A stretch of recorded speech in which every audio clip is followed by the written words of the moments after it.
To the Tuesday, March 8th meeting of the Board of Park Recreation Commissioners. We will get through the docket. We have several interesting presentations today. So we will begin with the approval of the minutes from February 23rd. Do I hear a motion? So moved. Second. Motion's been made and seconded. Any discussion? Hearing none, all those in favor indicate by saying aye. Aye.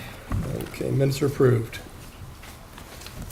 Okay, item number 1, consideration of license for facility use with concession agreement for Soul Circus, Inc. for Universal Soul Circus 2016.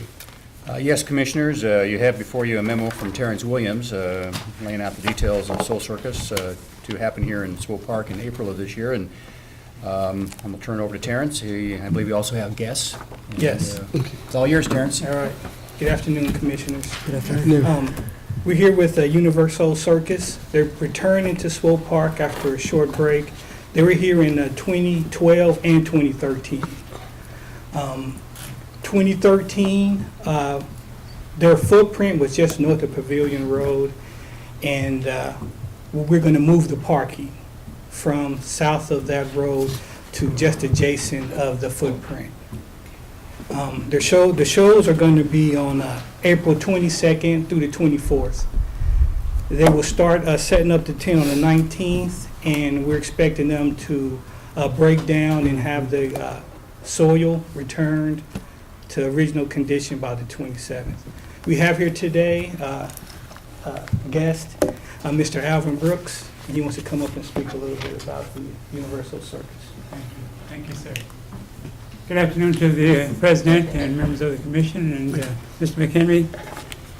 Thanks for allowing me just to make a few remarks. I'm not a staff member of Universal Circus, nor do I have any interest in that. Cedric Walker, who founded, is a good friend of mine, and the young man who's in charge of promotion was supposed to be here, but he had an emergency to come up, so Mr. Walker called me and asked me if I would appear this morning before you. As you may know, or may not know, that the Universal Circus was founded by Cedric Walker in 1994. And his first time he came to Kansas City was 1998. And after he and I had some discussions, so he decided to make Kansas City one of the sites. And it's been here 14 times since then. And each time it's been successful, not only to the circus, but also to the community. And I think it's a family affair. It's the most exciting. If you haven't attended, I can get you probably 1 or 2 tickets, and I'm sure that seriously, I'm sure you enjoy it. And as I say, I can't answer any of the particulars about it other than the fact that it is a worthy event for this city, for this metropolitan area. Draws from all over, a family event, and something I think that this city would need on an ongoing basis. They missed a couple of years. They do rotate around, but it's a worldwide circus, a worldwide family affair, and just hope that you will support us again here in 2016. If you have any questions based on what I've said, I'd be more than happy to respond. Any questions? Thank you very much. Thank you. You're always welcome. We miss seeing you. Thank you. Thank I you. almost said Board of Police Commissioner. I just left that. I just left that meeting. I'm sitting on the board there, and I looked at it and I don't see any familiar faces on the Board of Police Commissioner. But thank you so very much. Thank you. Thanks, Al. Appreciate it. Okay, we have before us resolution number 30580, considering board approval for license and facility use with concession agreement with Soul Circus, Inc. for Universal Soul Circus. Do I hear a motion for acceptance? So moved. Second. Motion's been made and seconded. Any discussion? Hearing none, all those in favor indicate by saying aye. Aye. Motion carries. Thank you. Next item on the agenda, Platte County Sports Commission Annual Report. Yes, Commissioners, we have several representatives here today from the Platte County Sports Commission, and as you recall, we have a written agreement between the Kansas Missouri Park Board and the Sports Commission, and one of the requirements of that agreement is to have the group come forward and make an annual report. And so I'm going to turn it over to Brian Nowotny, who is the president of the Platte County Sports Commission. Now I'm going to ask you to do one other thing, Brian. Take your right hand and kind of look to reach the front part of that podium. Right Front part? And find a little button there Yes, sir. and push it. Wow. You can go up too. That's nice.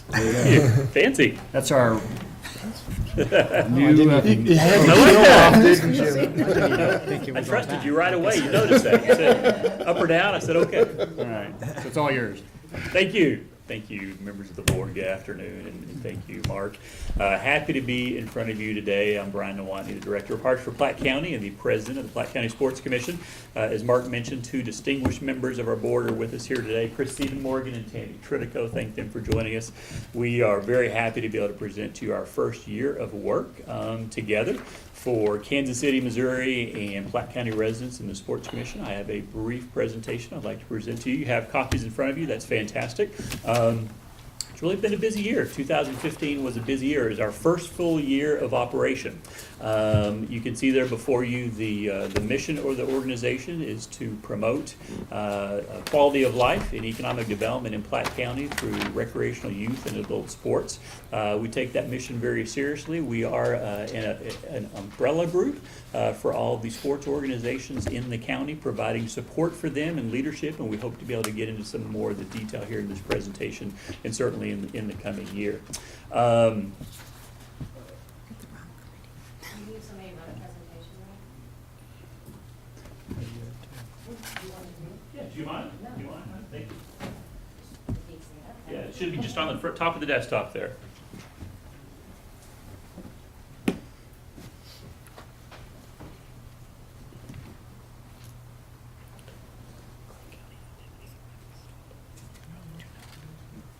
Tend to get a little bit into Clay County, just 'cause it's kind of hard to draw a solid line between the counties. So it carries in, but no, we don't.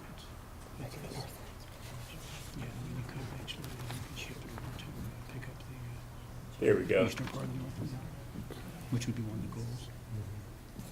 So we could play just ahead of Clay, quite frankly.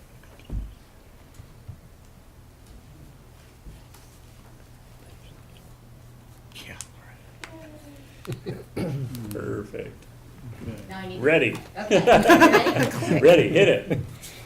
All right, just a little bit of background on the organization for you. Again, we were organized, the initial seeds of our organization started way back in May 2009 when this organization was envisioned in the Platte County Park System Master Plan that was updated that year. Significant amount of input from Kansas City and Platte County residents in that plan. We had focus groups with your staff and board members at the time, and dozens of residents. And one of the goals of that plan was to create a sports commission type organization.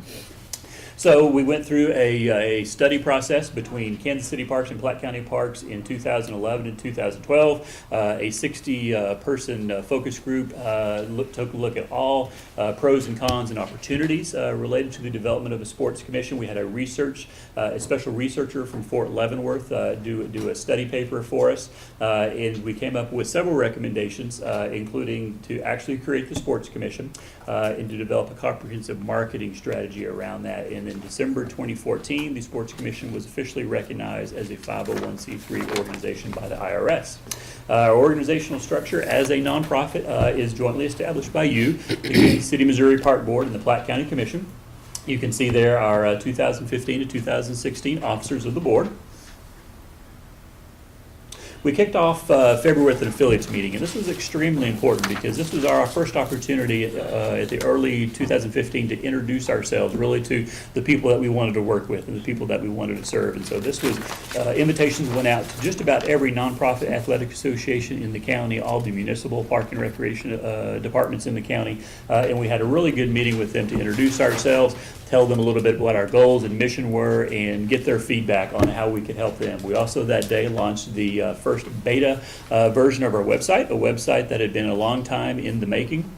Think of it as a one-stop shop for all the youth and adult sports that are available in the county, something that had been needed for a long time. And in, I believe it was March of that very next month, we took it live to the general public, fine-tuned it with all the offerings that it has. If you go on there, I'd highly encourage you to take a look at it. It's plattesports.com. It provides information about all of the organizations in our county providing activities. Again, we knew we didn't need to reinvent the wheel. We wanted to provide information about the wealth of programs that were already going on out there, and so we provided this one-stop location, provider information, how to get a hold of them, their website links, their names and phone numbers, program information across the county. If your experiences are anything like ours, a lot of times people don't really know where to go register if they're new to the county or new to the city or haven't really had opportunity to register somebody yet or find out what programs are available. And so we provide a lot of what happens by season, what age groups are served, how competitive or how recreational the program is in nature, and so you can find all that on our website. Parking facility locator maps.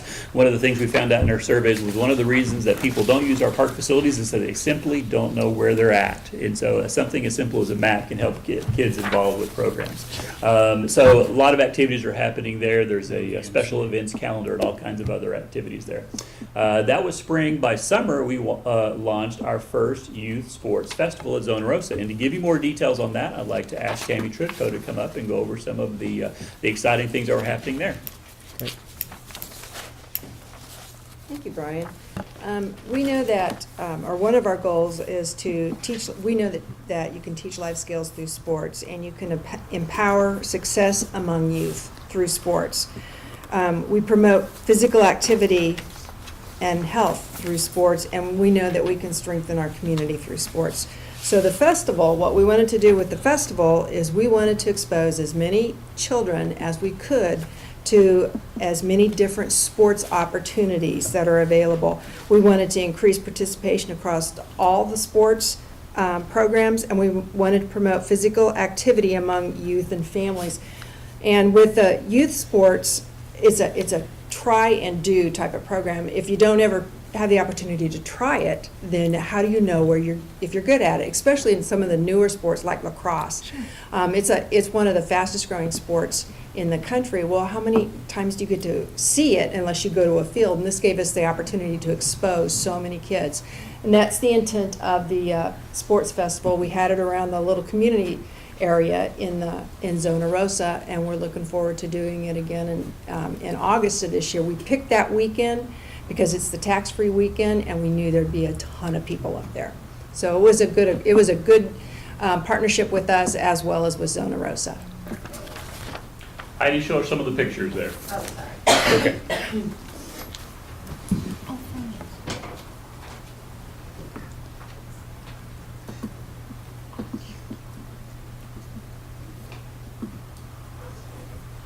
Have a good MC that day. Thank you. That was one of the big successes of that day. That and the mascots that came out for the kids. After the Youth Sports Festival in September, we did a survey to those affiliates that I mentioned earlier to be able to get their specific feedback on the type of programs and services that we could offer to them to be able to advance their mission and help them reach their goals. We sent it out to 35 organizations, received 24 responses back. It was nice to see that 100% said that the website is beneficial and useful to them, and that was good since that was one of the first of the marketing initiatives that we rolled out. 92%, as Tammy just went over, said the sports festival as well was a great opportunity to expose the public about what programs that they offer, and 80% of them said that training programs would be something that they would really like. A lot of times our youth sports volunteers and administrators get so involved in just running the day-to-day pieces of the program, it's hard to take time for themselves to be able to educate coaches and parents about the benefits of sports and how to do best practices. And so we asked them specifically what would they like to see. You can see the list there. Coaches clinics on best practices, sportsmanship and role modeling, health and nutrition programs, and sports injury prevention, something that's on all of our minds, I know today, how to keep our kids safe when they're participating in these programs. At the end of the survey, we offered a call for volunteers to serve on an outreach committee. We're happy to see that 10 people stepped forward to serve on that committee to go with us going forward to help develop the curriculum for those programs. And so they are well underway with establishing what those programs are going to be in 2016. That outreach committee will. The first meeting has happened, and they've come up with a just let them play theme for a parent and coaches training. That would be an opportunity really to be the 101 of youth sports, what to do as a coach, what to expect as a parent, and how to be involved to be a positive role model for your kids if they're on the other side of the fence.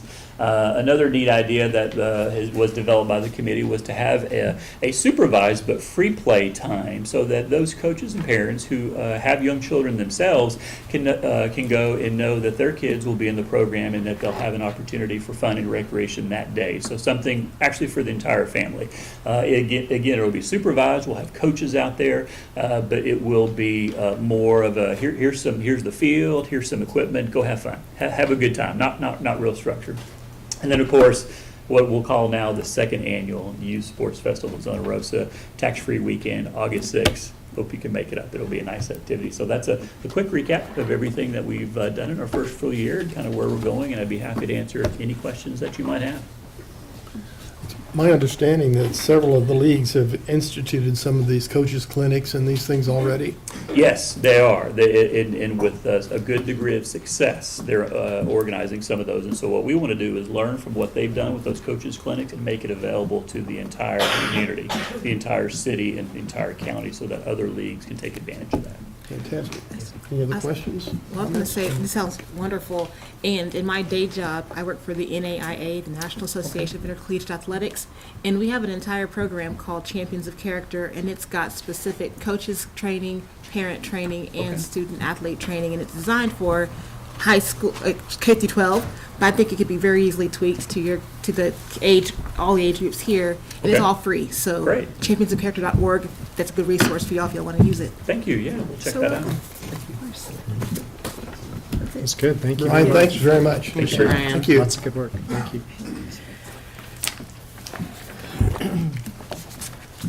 Okay. Next on the agenda, Bridging the Gap presentation. Yes,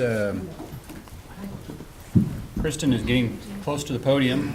Sarah's right there along with her. And Terry, did you want to make any comments before Kristen got started? Heidi will do it, she said. Okay. You gonna be good? If you would, that'd be great, thank you.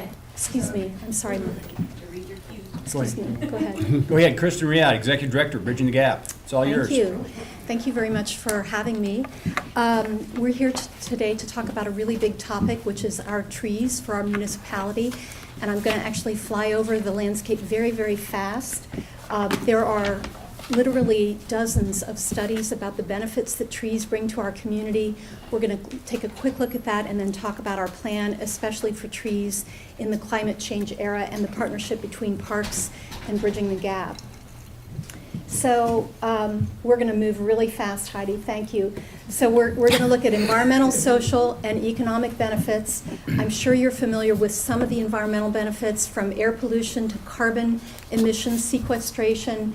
Trees also hold soil and water in place, which is very helpful when we have stormwater overflow issues. And also, soil is actually a major source of water pollution, so they play an important role there. Some kinds of trees can act as habitat for endangered species like bees. Go ahead, Heidi. And from a social standpoint, trees actually play quite a large role in human health, especially reducing stress. So if you actually have a surgery, for example, and there's a tree outside your hospital window, on average, people will heal faster and use less pain meds than they will otherwise. Conversely, if you're a desk worker and you're in an office where you don't get to look at trees, you're going to have more ailments. So there's actually an immunization effect that trees have on human well-being. Also, job satisfaction goes up and concentration goes up with the number of trees that we have outside our windows. Trees play a huge role in pulmonary health in municipalities. If we want people to be able to cheer for the Royals, we want to have a lot of trees around because they all actually help us breathe better. One of the most recent studies was Portland State study last year that showed a very strong and direct link between the number of mature trees in a neighborhood and the air quality of that neighborhood. And as you might not be surprised to hear, there's an environmental injustice issue because there tend to be more mature trees in affluent areas than there are in lower income areas. It matters also what species we plant because some of them contribute to allergies. If we have a lot of greenery along our roadsides, road rage actually goes down. People are less stressed when they're driving, and as a result, they actually show up to work more and have a higher level of job satisfaction there as well. I put a picture of Jean Peters Baker here as the prosecuting attorney for Jackson County because she's actually working with us on the power of trees to heal communities. She is interested in planting trees for every homicide that takes place in Kansas City. And indeed, you can see the long list here of the benefits that trees provide in reducing crime in communities. And that's actually a little bit counterintuitive for our police force. They really don't like trees because it's, people can hide behind them, et cetera. But all of the data shows that when there are trees on the street, people come outside more, there are more eyes on the street, there's a stronger sense of community, and there's generally less violence. From an economic standpoint, trees provide many different benefits.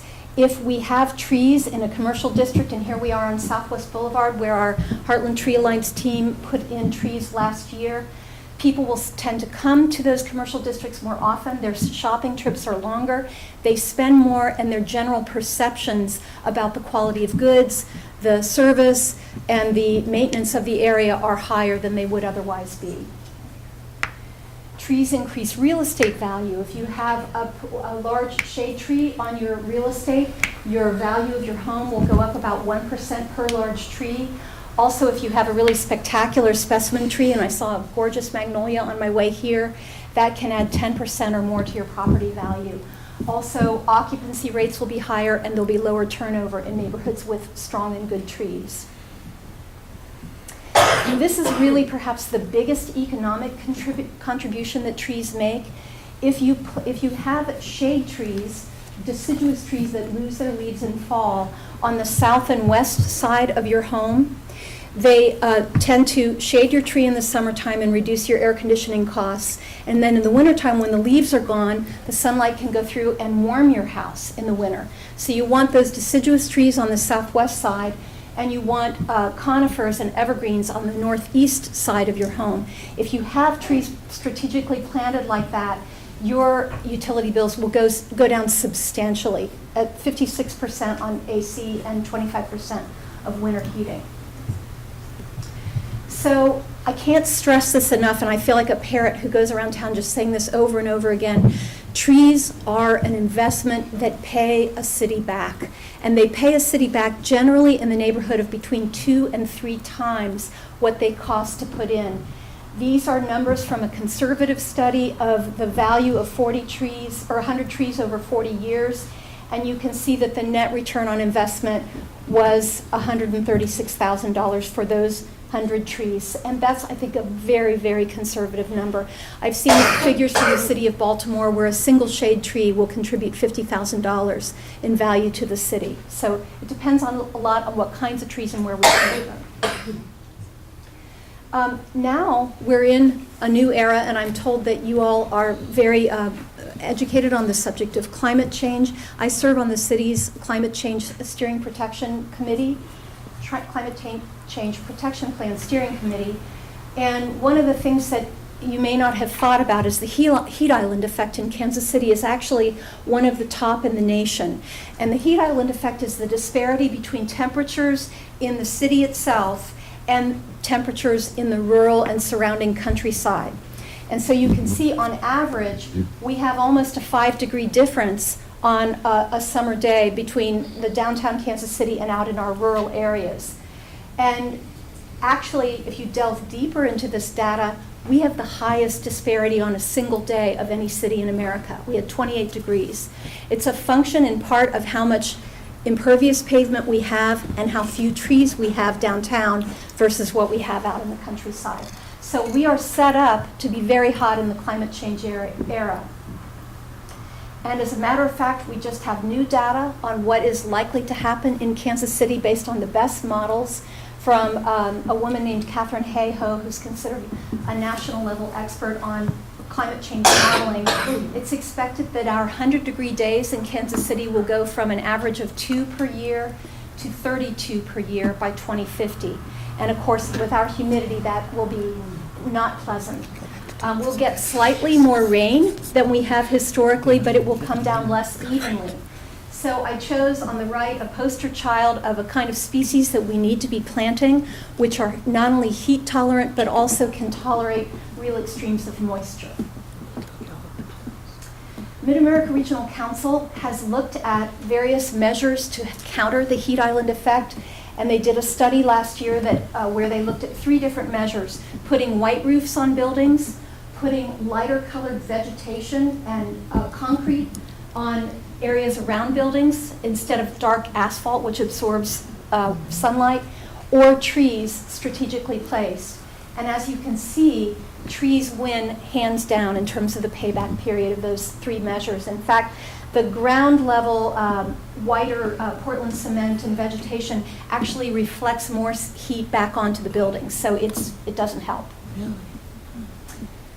Sorry for this, it's a little bit complicated, but you might want to know what the guidelines are for urban tree canopy for a city. This is from the American Forest Organization, and the average is about 40%. Right now, we're standing somewhere between 28 and 32% as a city. You can see there that the recommendation for central business districts is 15% in urban tree cover, and we actually have 2% right now. It's a little bit misleading because we do have some young and immature trees downtown that are going to spread and build up canopy, but we need trees downtown. We need trees all over Kansas City. So where are we as a city, planting versus losing trees each year? The City Parks and Rec Department has been valiantly planting 1,000 trees a year to replace the emerald ash borer losses that we're experiencing. And our own Heartland Tree Alliance organization, which I'll talk about a little bit more in a moment, has been planting about 450 trees, not quite as large as the ones I think that parks are planting. But we're losing a minimum to the emerald ash borer of 1,000 trees a year and a minimum of 3,000 trees to storm damage and age. So we're essentially losing trees, a net loss of about 2,500 to 3,000 trees plus per year. And that's just on public property. That's not on residential property. So we, and actually every city in America from the figures that I can see is losing about 1.5% of its urban tree canopy per year. So it's a very serious problem as we go into the climate change era. Bridging the Gap is your local environmental nonprofit. We've got about 7 different programs. One of them is Heartland Tree Alliance. Sarah Crowder and Noelle Morris are here with me to talk about what we do. Citizens got together after this ice storm and asked us to help form this alliance. We actually have, go ahead Heidi if you would, a distinguished steering committee of foresters and landscape architects and so on from all over Missouri and Kansas, and I think it's one of the few professional organizations like it in our area, and we draw great strength from these experts, of whom Sarah Crowder was one of them. Bridging the Gap is very much a volunteer-based organization, and our volunteers for Heartland Tree Alliance have planted over 10,000 trees in the last 10 or 11 years.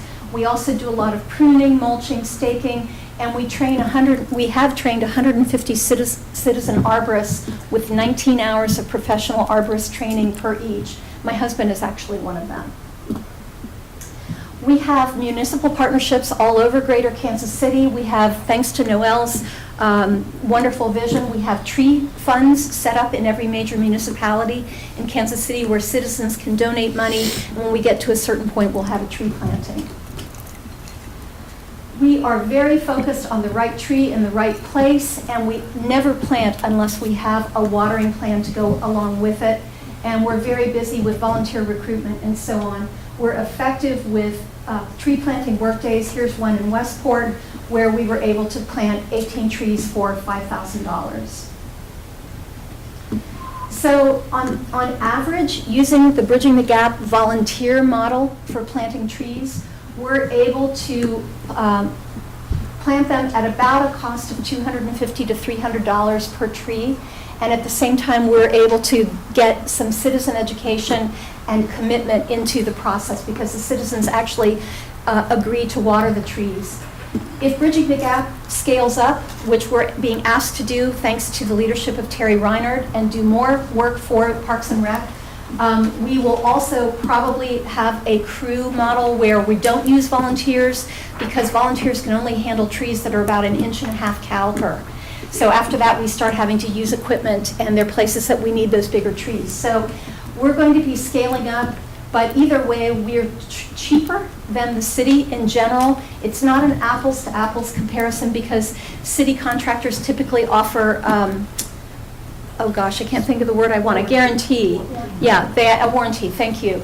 And we don't do that, but we do feel that we have the other benefits of education, and we're also very much known for our citizen interface. We believe in really warm and strong relationships with our citizens. So I will be speaking next week with Terry at the City Council's meeting and we're going to devote an entire hour of the City Council working session to the subject of trees and the importance of positioning our city for the climate change era with them. And then we will be giving Terry and Mark a more substantial proposal for how Bridging the Gap can scale up. We've done all of this with this lady in the Noel, did the 450 trees last year. We can do a lot more for the city, but we have to staff up to do it. So thank you so much for your time, and please let me answer any questions if I may, or Sarah or Noel can. Any questions, observations? Thank you for the presentation. You bet. Yeah, Thank you. Thanks for all your work. Thank you very much. Appreciate it. Good work. Thanks, Sarah. Thanks, Noel.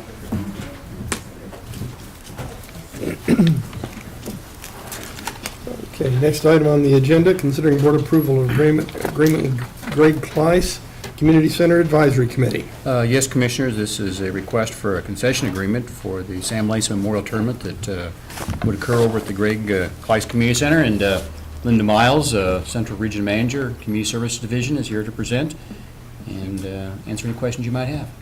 Good afternoon, Commissioners. This is the second annual Sam Lacey Memorial Tournament that we'll be hosting at Greg Kleiss Community Center. And today we have two of the representatives from the Greg Kleiss Community Center Advisory Committee to present information regarding this tournament. We have Ms. Margaret Herron and Ms. Tina Worth. My name is Margaret Herron, and I'm the chairman of our senior committee of the advisory committee board. And we're getting ready for our second annual Sam Lacey basketball tournament, which is our major fundraiser for our scholarship fund. To give you just a brief description about Sam Lacey, Sam Lacey was drafted in the first round of the 1970 NBA season and played for the Kansas City Kings. After his basketball career, he settled in Kansas City, Missouri with a new passion in life. He wanted to inspire the youth in the Kansas City community to improve not only their basketball skills, but their life skills as well. Now, Mr. Lacey knew he had the potential to make a difference and would not settle for anything less. In the 70s and 80s, Sam financially sponsored many youth basketball teams. He was always looking for ways to give back to a community that gave him so much. Now, sadly, on March the 14th, 2014, Sam Lacey unexpectedly passed. However, his mission was not complete. Now, before his passing, Mr. Lacey pushed to create the Greg Kleiss Community Center Advisory Committee. We have recently dedicated our mission to carrying on Mr. Lacey's passion for the betterment of our youth with the annual Sam Lacey Memorial Tournament. Now, proceeds from the tournament will be used for the scholarships. At this time, my colleague Tina Worth will give you some information about the scholarship. Thank you. Good afternoon, Commissioners. Good afternoon. I just want to give you a little bit of information about the scholarships which will be used from the proceeds of from the tournament. The scholarship fund is focused on young people and education. We'll be giving scholarships to students, seniors coming out of high school, going into college, and also those sophomore and junior students that are in college presently. We have tentatively put together some criteria for those scholarships. Those scholarships will be presented to students before the 2016 school year. The committee will propose who will get those scholarships. We will have a scholarship application process in which those students will be able to apply, do written essays, and according to GPA that has not thoroughly been set and approved by our advisory committee. But by the school year 2016 will be approved. Among some of those criteria that we are proposing is that they be a U.S. citizen, that they have a substantial GPA that hasn't been set, so I won't say as of yet, that they are currently attending a junior college, or university, that they demonstrate leadership, community service, or extracurricular activities. Would be among some of the criteria. They will have to submit their official transcripts and sealed official signatures from their educational institutions, and we will consider them for a scholarship so that they can pay for some of those needed. Most of these kids we're targeting are going to be low-income inner-city kids. Ethnicity is not a factor. We have kids from every walk, every ethnicity, and we really believe in the diversity. So if you have any questions, I'd be happy to answer anything that you'd like. How many teams are signed up? As of yet, we had a meeting on Saturday, and we didn't get the exact number of teams. I think last year we had about 15. We anticipate doubling that to at least 30. Okay, cool. What's the size of the scholarships? That hasn't yet to be determined. It's going to be determined based on how much revenue we can generate from the tournament. If we want to keep some money, we had carried over the funds that we had for last year because there weren't that much.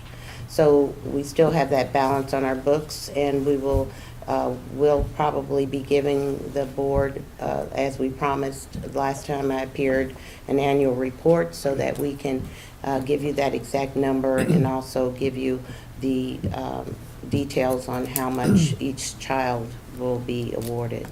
We will try to give as many scholarships as we can, we possibly can. So contingent on how much participation and revenue we generate from this. This is neat to see this. I enjoyed when I was a little kid going to all the Kings basketball games and watching Sam. So it's neat to see his legacy continuing. Yeah. So Thank you. So thank you for this. Okay. Thank you so much. Thank you.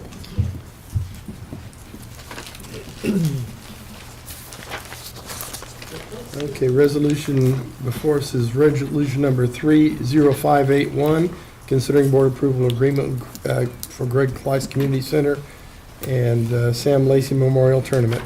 Do I hear a motion for approval? So moved. Second. Motion's been made and seconded. Any discussion? Hearing none, all those in favor indicate by saying aye. Aye. Aye. Okay, motion carries.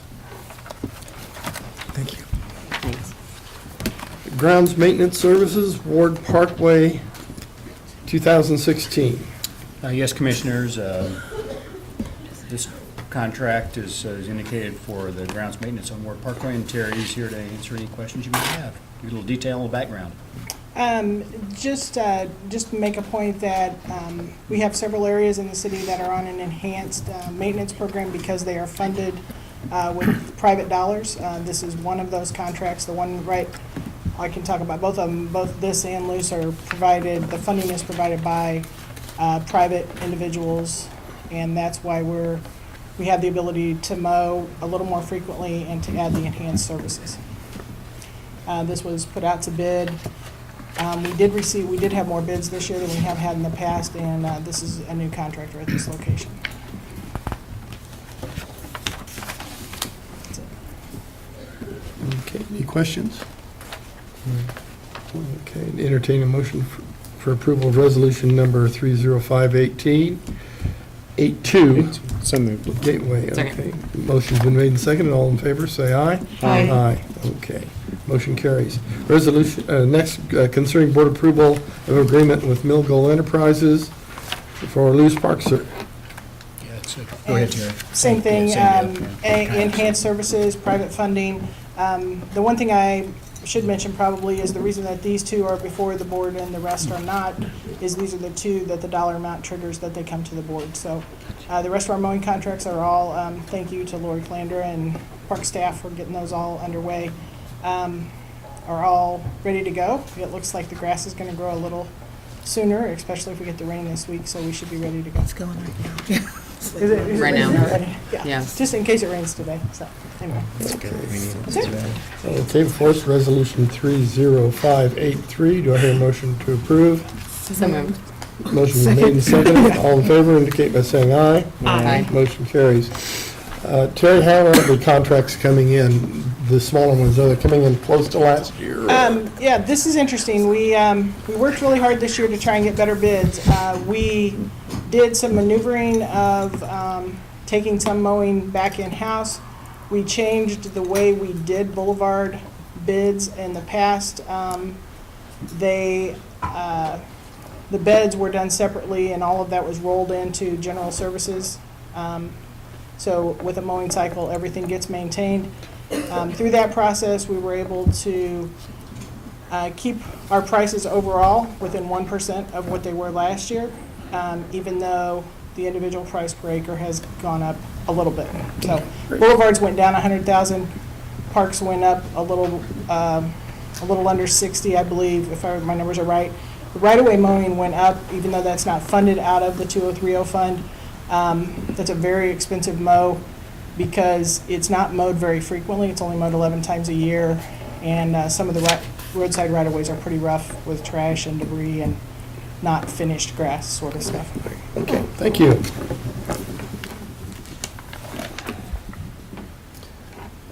Considering board approval for agreement with Della Lamb.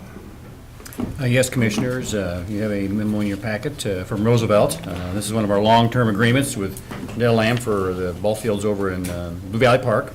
It's for, of course, the spring and summer and fall of 2016, and we recommend approval, and Roosevelt here to answer any questions. Good afternoon. Good afternoon. Good afternoon. This is an agreement. It starts March 1st and goes through December 1st with Della Lamb. They'll be playing football and having some baseball and softball over on our fields. They have 3 fields over there. The total for this contract is $7,800. We agree to pick up some of the trash, do some of the mowing of the open space out there. They take care of the outfields, also set up for games and all those kind of things. They also have a $25 per hour light fee included in this. That's it. Is this are these their school, so their students participate in this, or is it an open league for kids to sign up? It's mostly their kids, but I think it's open also to, so we've done some partnerships with them in the past. And some of our kids in the So we have league as well. opportunity for our kids that go to our community centers to participate with this? Okay, okay. Okay. Any other questions? Do I hear a motion for approval of resolution number 30584? So moved. Second. Motion's been made and seconded. All in favor indicate by saying aye. Aye. Motion carries. Okay, Roosevelt, keep going. Okay. You're on a roll, buddy. The next one we have is with North Kansas City Area Baseball. This agreement is for Waterwell Athletic Complex. It begins October 1st and goes, begins March 31st and goes through October 1st. The total amount for this contract is $8,570. Again, $10 per field per night. Spring, summer league, spring, summer, and fall league. Okay. Any questions? Resolution, do I hear a motion for approval of resolution 30585? So moved. Second. Motion's been made and seconded. All in favor, say aye. Aye. Motion carries. Okay, next one, Next one. NSA. Next one is an agreement with Northland Sports Alliance. This is for Tiffany Springs Park. They have soccer and also baseball and softball. This contract begins March 1st, ends November 30th. The contract amount is $13,960 for spring, summer, and fall. Any questions? Okay, hearing none. Resolution number 30586. Do I hear a motion for approval? So moved. Second. Motion's been made and seconded. Any discussion? All in favor indicate by saying aye. Aye. Motion carries. Okay, Boys and Girls Clubs. Boys and Girls Club of Greater Kansas City. This is for two facilities. They do a lot of their RBI program out there, returning baseball to the inner city. They'll be at Clark Ketterman Athletic Complex and also Satchel Paige Stadium. This contract is March 1st through November 30th.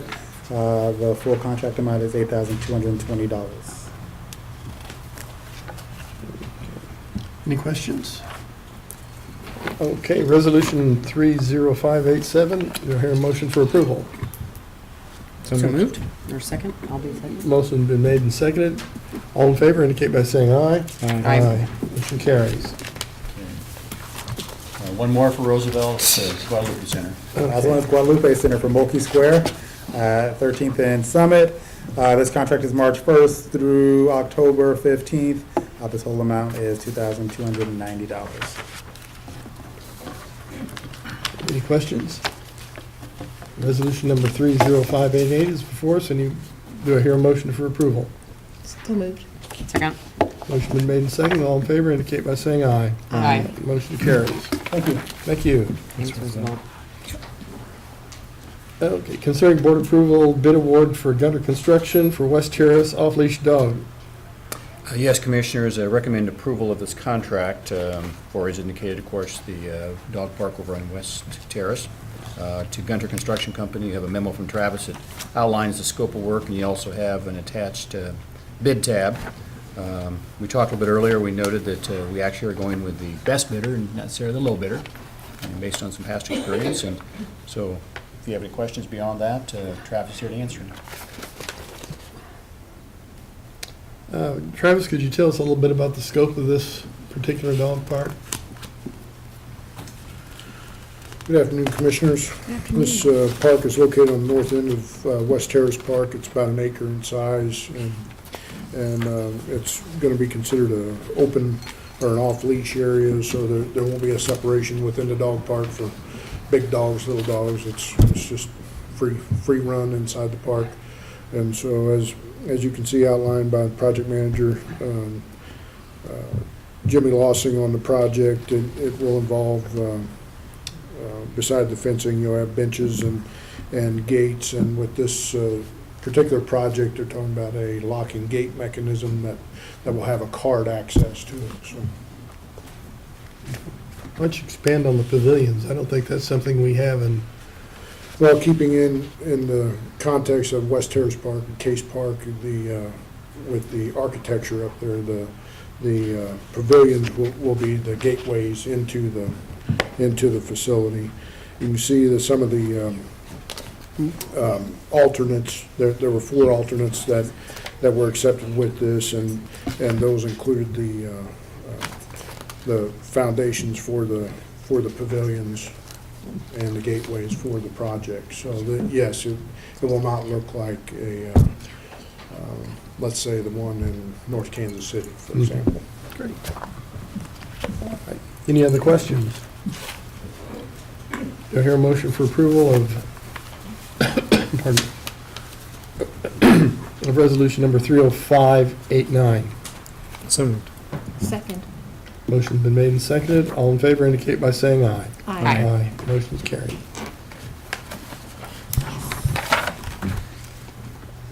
Considering board approval of bid award for Mega Industries Corporation for Independence and Benton Project. Yes, Commissioners, this is another bid recommendation, another project that's been a little time in coming, but we're glad that we're here today to recommend award of a contract to Mega Construction for intersection improvements at Independence and Benton Boulevard. Again, you have a memo from Travis that outlines the project in a little more detail, plus the attached bid tabulation. Travis here to answer any questions. This has both state of Missouri and federal funds involved in it? That is correct. It's considered an LPA project, and the main focus of this is trying to create a safer atmosphere and a safer intersection for Independence and Benton Boulevards. You know, there's an offset there of a little over 100 feet right now, and with that offset, the drivers typically get confused as far as where they're supposed to go and what lane they're supposed to stay in. And when drivers are confused, it puts the pedestrians at risk in that area. So it includes streetscaping, islands, and so forth to keep everyone where they're supposed to be, and pedestrian push-button signals and so forth for the intersections as well. Travis, do you anticipate any, so at that intersection right now, there's some vacancy, some things have been demolished or in the process of being demolished. Do you see any use or need to remove any of the other properties there? So that 7-Eleven on the corner or that? No, the property that needed to either be acquired or have an easement on, that's already been negotiated for that. So over on the corner where there was a church located on the northeast corner, there is some streetscaping that's involved in that demolition of that building helped facilitate that. But they'll, you know, with that being on a prominent corner, there will be something else move into that area. So I love it. Okay. we anticipate April start date, December completion date on that project. So. Faster the better. Have at it. Okay. Do I hear a motion for approval of resolution number 30590? So moved. Second. Emphatically. Emphatically. All in favor indicate by saying aye. Aye. Motion's approved. My name on that one, Carmen. Amber. Crosby. Yeah, we finally got Amber excited about something. Okay, Garrison Community Center, Safe Room Gym, change order number 4. Yes, Commissioners, change order 4 with Keys Construction, wrapping up the work over at Garrison Community Center. Again, you got a memo from Travis regarding the scope, and there again, recommend approval. Any questions? Hearing none, resolution number 30591, do I hear a motion to approve? So moved. Second. Motion been made and seconded, all in favor indicate by saying aye. Aye. Motion carries.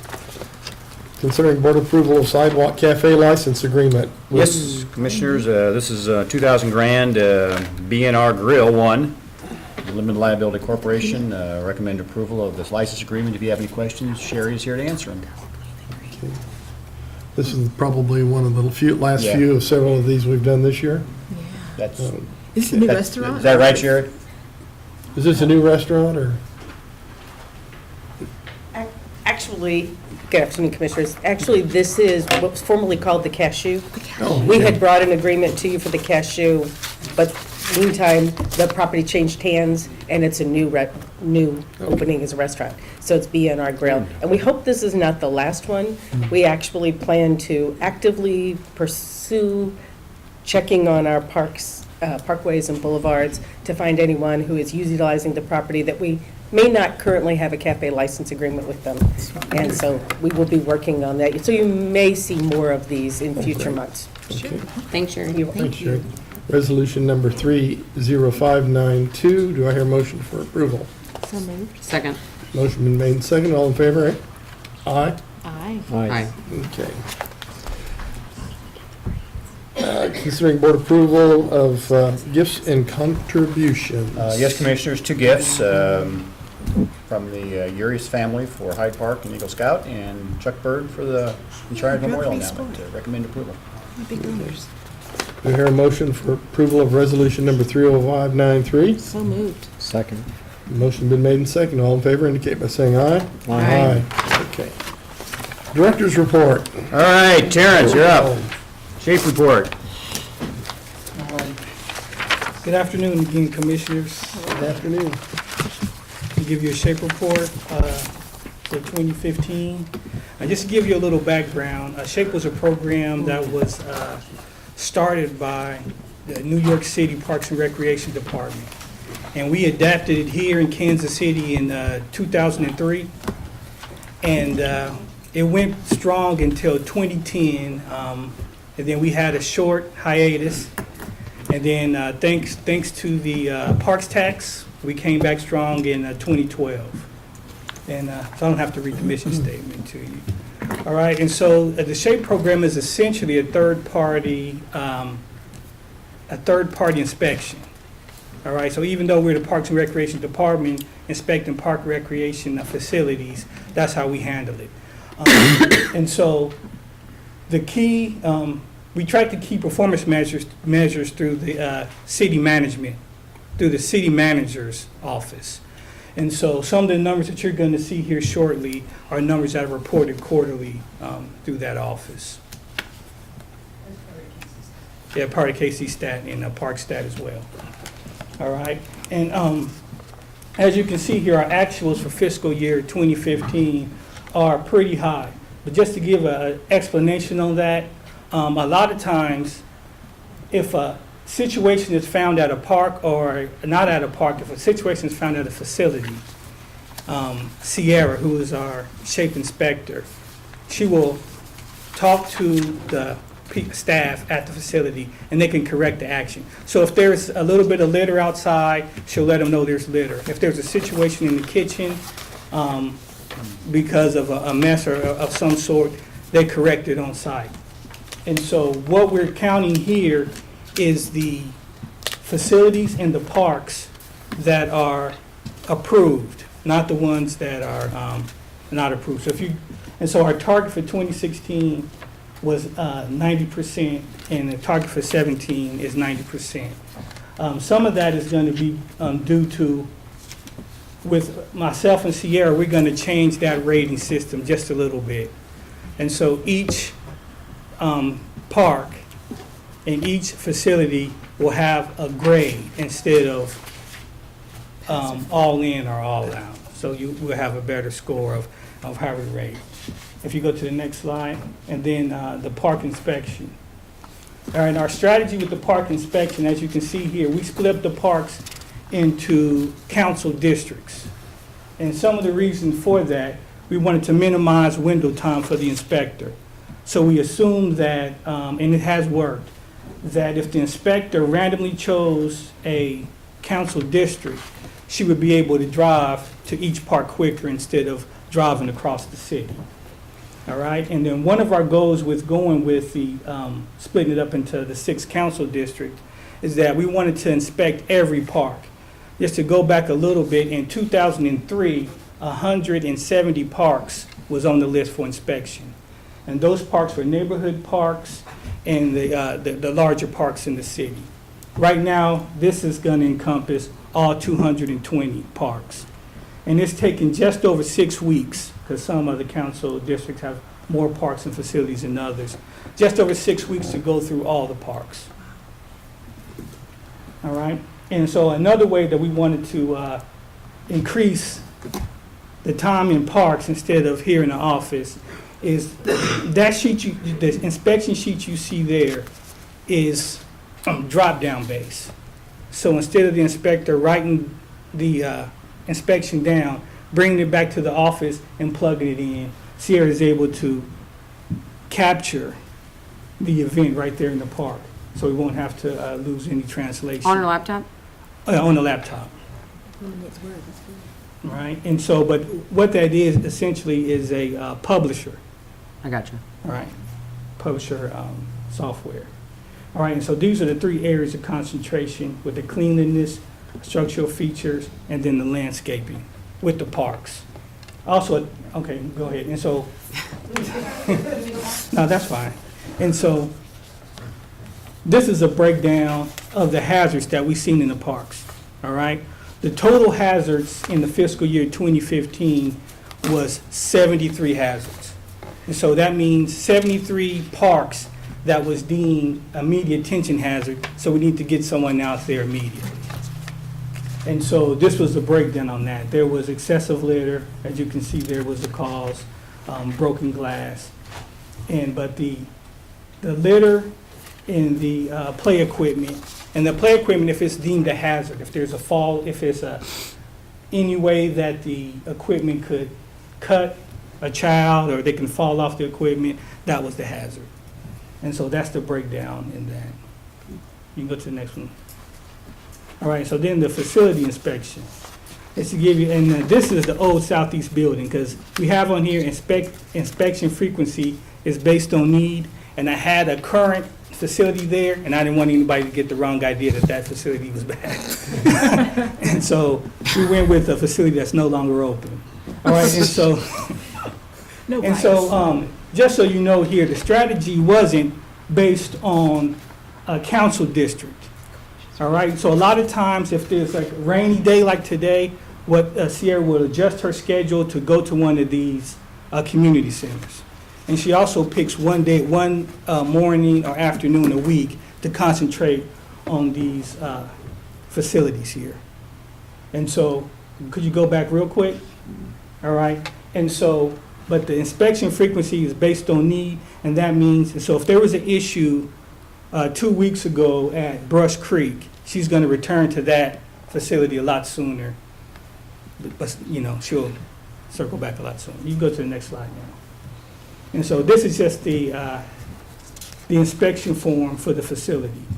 The same drop down, and we are using this form to save a little bit of time and cut down on office time and increase the time spent in the facilities. And this is a picture of Southeast, as you can see, the current Southeast. And as you can see on the next slide, these are the breakdowns of hazards. I'm sorry, go ahead. All right, so as you can see, just to give you a little background on Sierra, and we talked about this previously, and this isn't a bad thing at all, but her expertise, we both came from the health department. And so her expertise is inspecting kitchens, pools, and locker rooms, so that's why you may see that larger breakdown in the immediate attention hazards in those areas. And so, but again, restrooms seems to be the larger issue at the facilities. And that also includes, I know we had an issue here recently with a hot water heater at Greg Clyde, so that will be included in this. If the showers aren't working, those issues are also included in this. The kitchen, a lot of times it was just cleanliness of the kitchen was an immediate attention hazard. You can go to the next one. All right, and so moving forward, what we plan on doing is just raising the bar for the inspections. And so, and like I mentioned before, even though the 90% is the goal now, we plan on changing some things with the inspection. And so that number may be coming down from the 97 to 96. Just want to just raise the standards a little bit. Terrence, is Sierra, is that her name? Yes, Sierra Jackson. Sierra Jackson, is she the only person responsible for? Yes, ma'am. Wow. Yeah, and she did 100 and I believe 132 inspections, and that is both park and facility inspections in the past fiscal year. Jeez. And so we expect that to raise up just a little bit, 10%, I'm hoping. Is she able to, 1,032, I'm sorry. 1,032 inspections? Is she Yes. able, I guess what I'm trying to And say those is she really- inspections, that equals out to about 9 inspections a day is what she completes. Is there any other plans to give some additional support to her? 'Cause that's an awful lot, I would think, for one person to do, and to get that detailed of an inspection of facilities. I'm not sure what the plans are to add in. So you can go out there and help her? Staff at this time. It's definitely worth considering. At one time, we did have 2 shape inspectors. Oh, sure, okay. As Terrence mentioned, prior to our reduction in our budget before the park sales tax, we had 2. So I think we could look at that, if it not full-time, at least part-time.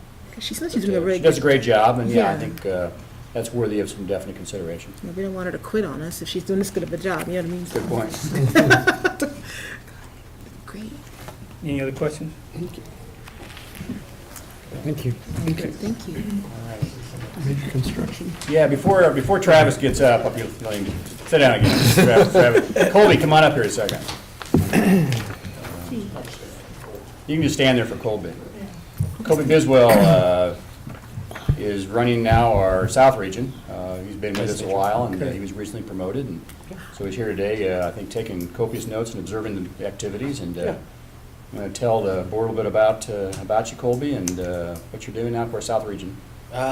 Area superintendent out south for the South region now, so we have everything South 47th Street, all the parks. The park repairs, something, you know, big for me. I definitely want everything to be operational for everyone, but all the litter, trash, dump sites, I mean, that's what takes most of the time, I feel like, unfortunately. I want to be out doing more, but it's just how it works. I've been with the city for 9 years. I started with the aviation department in 2007. I came to the parks department in 2009 with our park facility maintenance side. I worked there up until last month. Started over here. Enjoy what I do. Good. We're glad to have you. Yes. Yeah, welcome. Good job, Colby. All right, Travis, you're up. I want to see the full extension of this podium now. Well, how far will it go up and how far will it go down? Brian kind of, Suck me up yeah, in let's see if ceiling it'll go tiles up. or something like that. So Yeah. I'm going to pass on that invitation. So. It's all right. I don't blame you, it might get out of control. There's probably a weight limit on there too, so I'm not going to lean on it either. So. There's Yeah, a don't stand pie. on it. Good afternoon. Good afternoon, Travis. Before you have a couple of parks there, Bud Park and Seven Oaks Park that we've completed, not only the installation of the security cameras, but also the interconnects with the emergency management office. So one of the things, that some of this information that you've seen in the past as far as when we were installing it and so forth, as far as what the equipment looks like and that sort of thing. I think the most revealing is on the second page. If you look down at the bottom, you can see that's what the old technology looked like. And when you flip the page, you see the vast difference in clarity.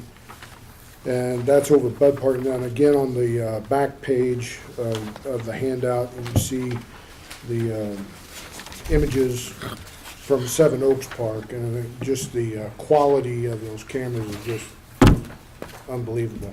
So the you know, as mentioned before, they're not monitored 24/7. But the information is recorded over a loop period, and then if something occurs during that time frame, it's typically a 30-day time frame. If it occurs during that time frame, then they can go back and review the information. So has it served as a deterrent? Well, we're sure hoping it does. I mean, it's, it's obviously it depends on what you capture on the camera, but this is definitely a step in the right direction. And specifically Bud Park and Seven Oaks where there's been issues in the past. Yeah. So those have become the ones, and fortunately, there's been funding made available through the PIAC process, working, of course, with the council members and their constituents. But we've got all these in place now, and we're doing pretty good moving forward. Are there signs up saying that there's cameras out there? Yeah. And the word of mouth So they is know huge it? in Bud No. Park, that's Or for not? sure. Are we planning to do that? Or No, I mean, we have it at the other facilities, so I don't know if that's, Just wondering. I guess that's your policy call. Yeah, it's worth. So they know that they're there. No, we don't want to know that they're there. Yeah, that may be part of the thought So- process. And didn't we do a lot of pruning out there too, Yeah. a year or two ago? Yes. Because we've done some work on Yeah, this they park. keep the tree canopy down so you can see. get But not cut them down. So the side. Yeah, not cut them down, yeah. Yeah, don't cut them Part down. of. Cut the low-hanging branches, right? Yeah. That's good. I'm glad to see that we're doing some of that. Thank you. Thanks, Travis. All right, Heidi.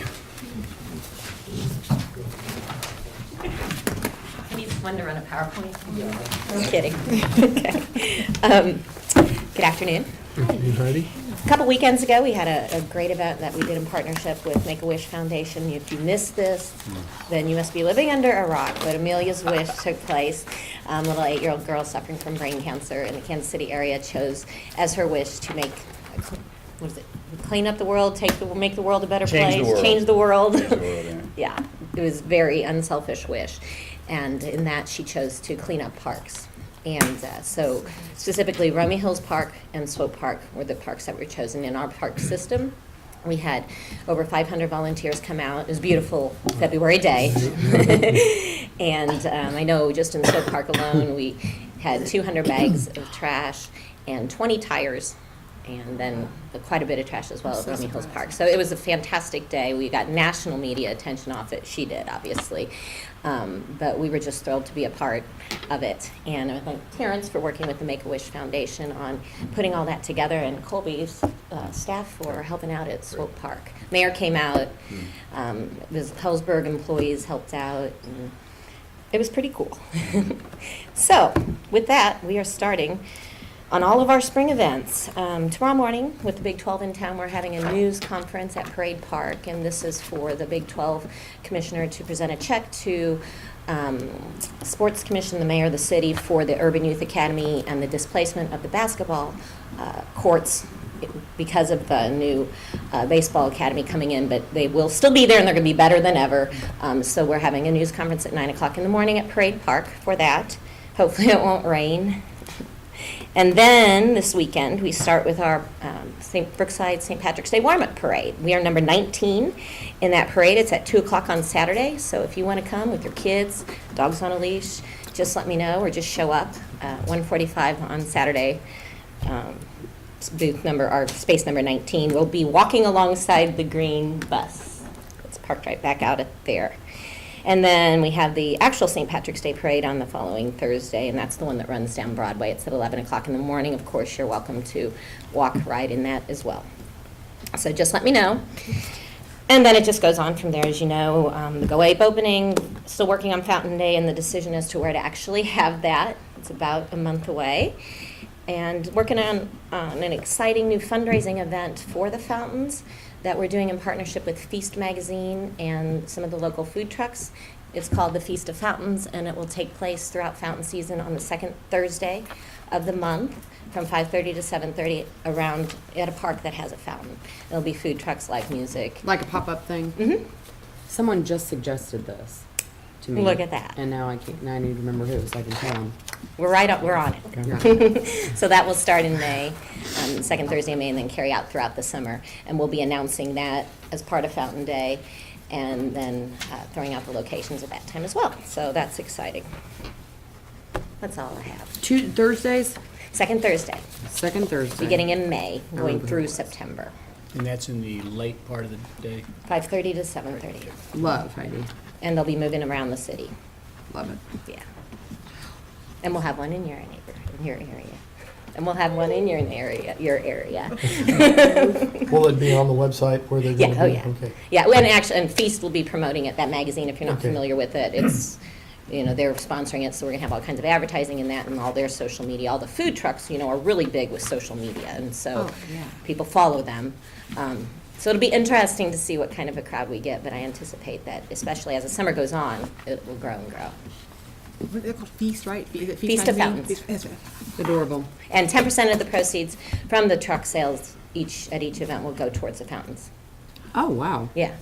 So, Okay, not to you mention started that important saying- thing. I know, you did say it was I'm a focused on the fundraiser.